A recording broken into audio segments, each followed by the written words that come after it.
Коронавирустан улам азык-түлүктүн баасы көтөрүлдү. Айрым un саткан дүкөндөрдө жана базарларда un, май, макарон сыяктуу азыктарга кардарлардын саны кескин жогорулаган.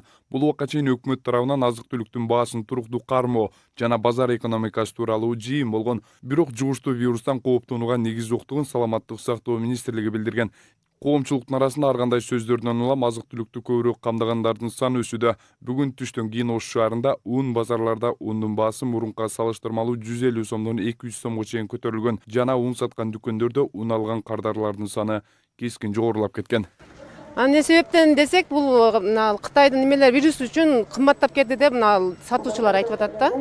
Анан биз алышка сал эмне болуп атат да, кыйынчылык бизге өтө кыйын болду un жешкечи.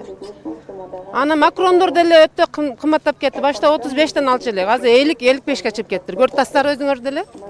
Ошо бирөөлөр бизнес эмне болуп атат да бунучу. Унду көтөргөн бизнестер эмне болуп атат. Түшүнбөйм, эмне себептен андай кымбат болуп кеткенин өзүбүз деле түшүнбөйбүз. Анан бирок алат экенбиз да.